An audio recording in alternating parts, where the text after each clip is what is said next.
September 1973, a knock came to the door of Dr. Hansboth, of Cornell University. It was a Tuesday, and not the morning he was due to give a lecture. When he looked up again, an hour had gone by, and he had not got much further with his work on radio waves sent back from Jodrell Bank. He was fortunate, in a way, to have passed through Great Britain on the way to the United States. Adolf Hitler had forged his own opposition the moment he had expelled Jews from Germany. They had simply gone abroad and formed a united front to attack the Third Reich, to attack what had once been their own country, and had the knowledge and insight into how to make it effective. Not simply, and not fortunate. Bernard Lovell and Bob Pritchard had been colleagues and collaborators with Ralph Alper via the Apollo 11 moonshot, and had sent the radio telescope data to the man to study. Alper had sent on questions to both to answer. Manchester. That had been nearly 40 years ago.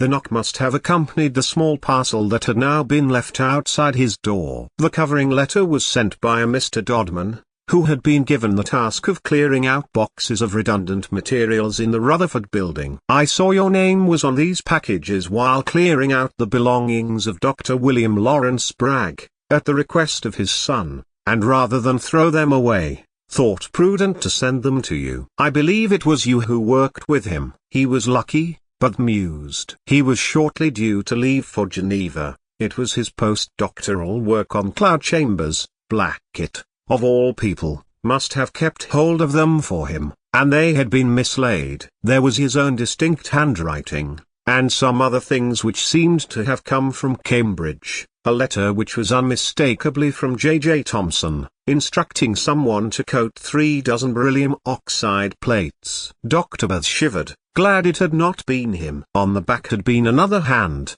which had tallied off what seemed to be the 36 that Professor Thomson had wanted. For Blackett, the hand had written, and underneath, ... underneath.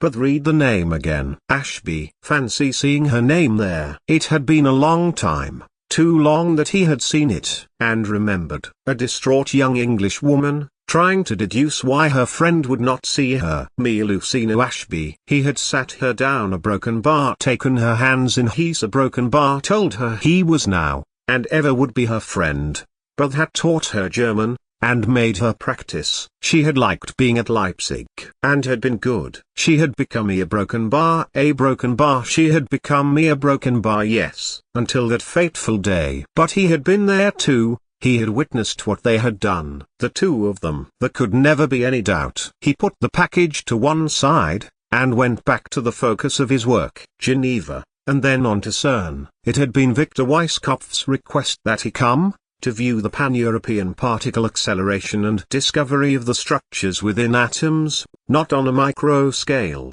as Rutherford had headed. New international collaboration came with miles and miles of tunnel. In the end, it had taken Booth more time than the invitation allowed, and how he would not be meeting the German Weisskopf but Bernard Gregory, the French delegate.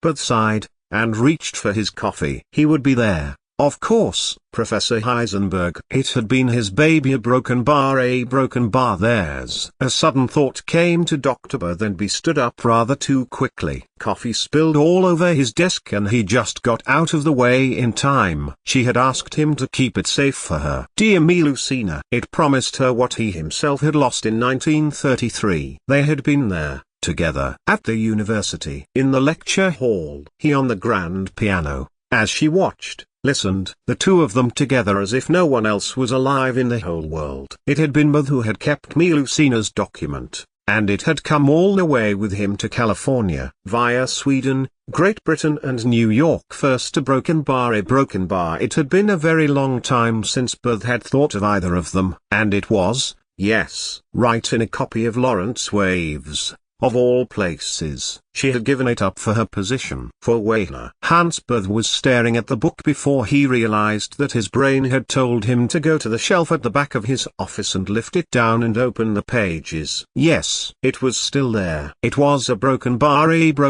inconsequential, he supposed. Now, after all those years, she had died. And now, suddenly, Dr. Thomson wanted it. Again. Dr. Booth put his hand in it, before turning and looking at the door. There it was again. The second knock which had followed the first he had missed. "Hello." He looked expectantly at the door. "Dr. Booth, the reporter from the New York Times, is in the foyer. You had an appointment with him, remember?" Booth put his hand to his head. I do remember. Yes." He began to clear his desk to make space for the visitor. "Send him in, please." An hour later, and Dr. Hansberth put down the receiver, shaking his head.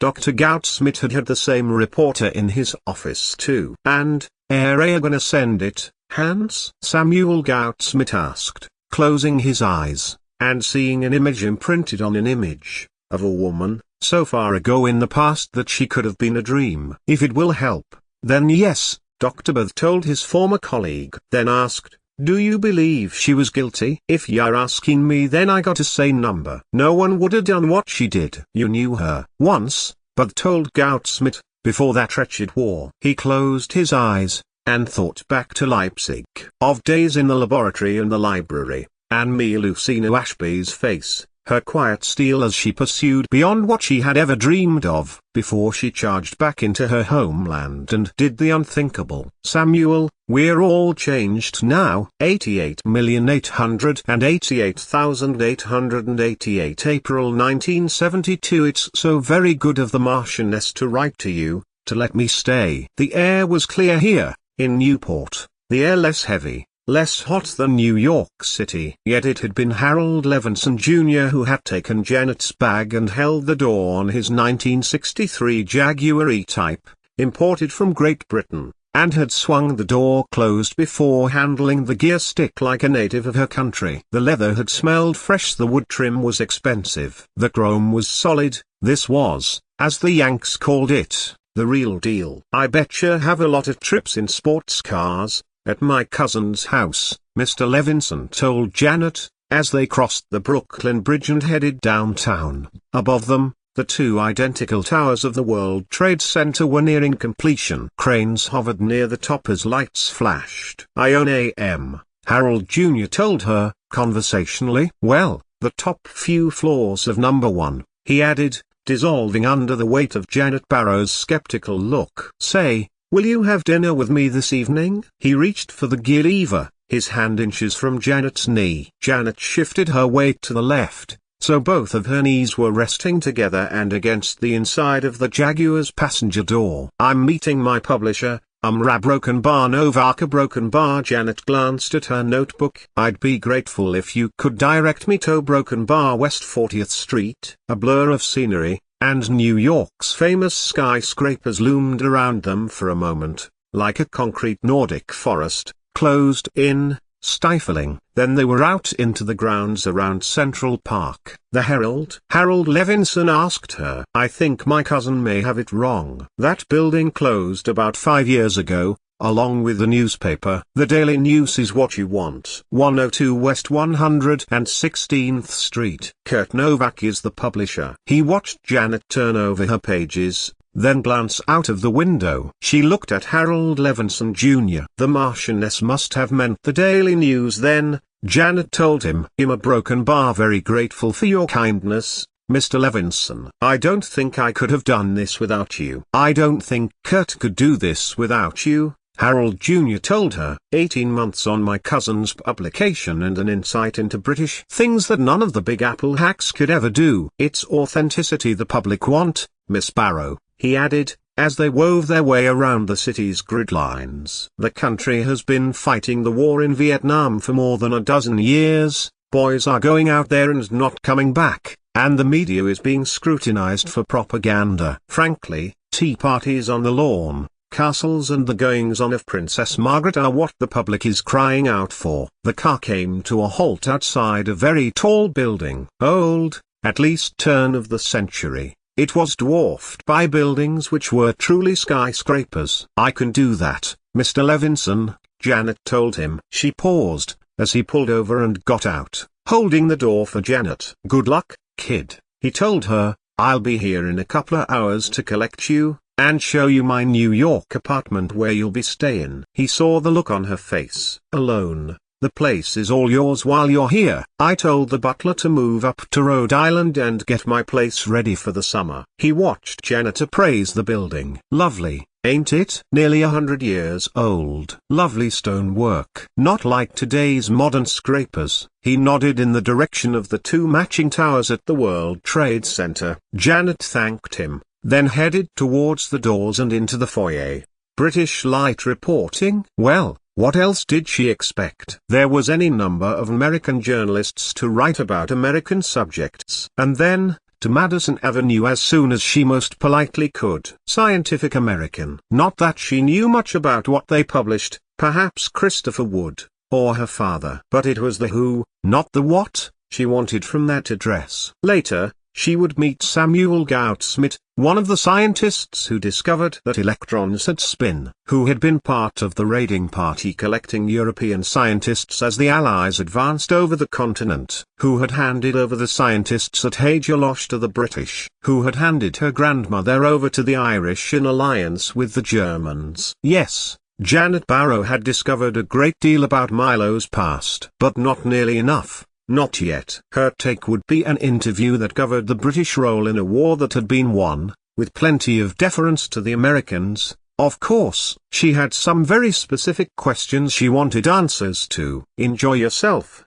her father had told Janet, before she got on the train for London. You have been given a marvelous start to your career. Take every opportunity, don't think of us, Flora Barrow told her daughter. As if I could forget you all. And what has been happening here? Janet had thought to herself. Of Georgie, she had heard nothing. But she had taken with her his last brief letter sent across from Christchurch to her room at Milton Road. Take our love to Cousin Harold, Lady Mary Crawley had told her. And that was it. All wishing her the best for her year in New York. What could be better than that? Except for the fire. The fire in Janet's stomach, about the injustice. The injustice and the lies that had been printed in the Ripon Gazette on more than one occasion. 6 occasions, Janet reminded herself, as she stepped towards the reception desk made of solid wood and trimmed in leather. 6 slanderous articles that had condemned her grandmother, now dead, now voiceless, with no rebuke from her parents, or even from Thomas. Go get A.M. That had been his words to Janet near her ear as she stepped onto the Edinburgh train at Thirsk bound for King's Cross,